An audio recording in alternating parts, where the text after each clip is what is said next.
I'd like to call a special guest who will help me to welcome our governor.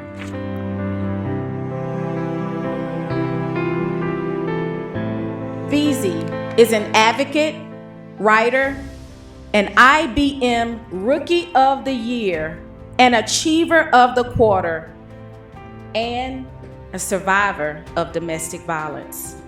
She acted in self-defense during the break into her apartment, but was arrested and convicted of second-degree murder.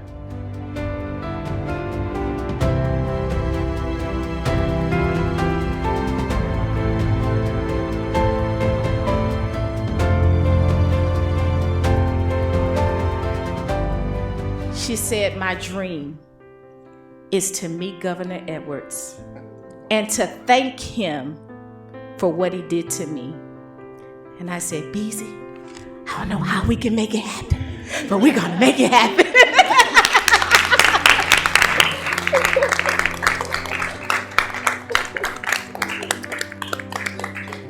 Thank you so much, Dr. Hunter, and the Commission, for having me here today to introduce a very special guest. I had already been incarcerated for almost 20 years when Governor John Bel Edwards' 2016 inaugural address, I think it was in the Catholic Commentator, inspired me to apply for clemency. I had waited 8 years. It was clear from those remarks that Governor Edwards cares deeply about people and about improving our legal system's approach to intimate partner violence and human trafficking. I am grateful for his presence here today. I'm looking forward to his continued leadership on these issues.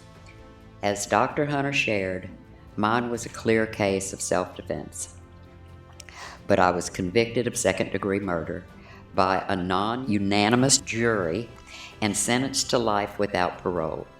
I did everything I was supposed to. I changed the locks, I changed windows, I called the police. I defended myself against a violent man, but I was criminalized for trying to survive. Our society and our legal system do not understand or account for the dynamics of human trafficking and intimate partner violence when a survivor acts in self-defense. I spent most of my 2 decades of incarceration working as the chapel librarian, where I was able to help other women to deepen their faith and to heal from past injustices. Many of these women were also survivors of abuse and received lengthy sentences for defending themselves against abusers or for crimes they were coerced into committing by their traffickers or abusers. Prison is no place for survivors.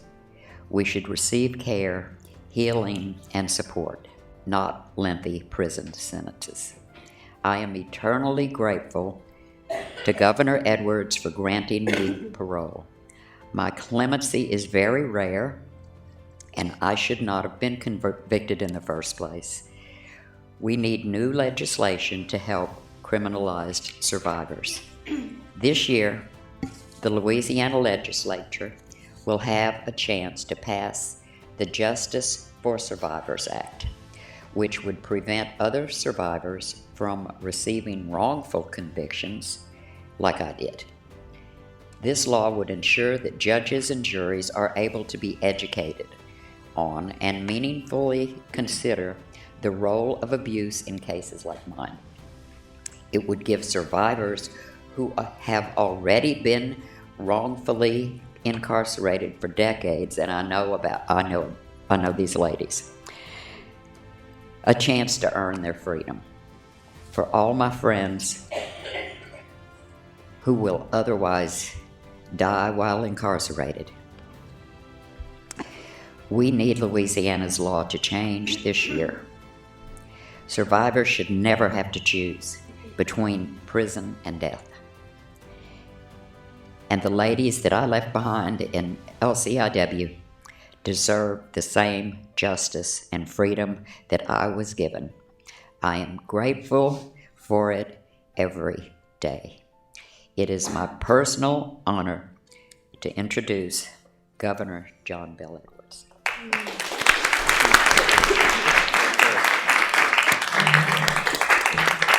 Thank you, Ms. Beatrice. The advisory board and subcommittees have also submitted new legislative recommendations for this year, one of which was just mentioned to you by Beatrice, the Justice for Survivors Act. Should be fairly non-controversial. The law already recognizes justification in different contexts as a defense to certain crimes. This would just make it explicit that justification would include being a victim of human trafficking and being forced to engage in what would otherwise be criminal behavior and that sort of stuff. And it would recognize the situation that Ms. Beatrice told you about, but it also would allow for the admissibility of expert testimony and reports to establish that defense is appropriate and so forth. So I do hope it's something that the legislature will pass.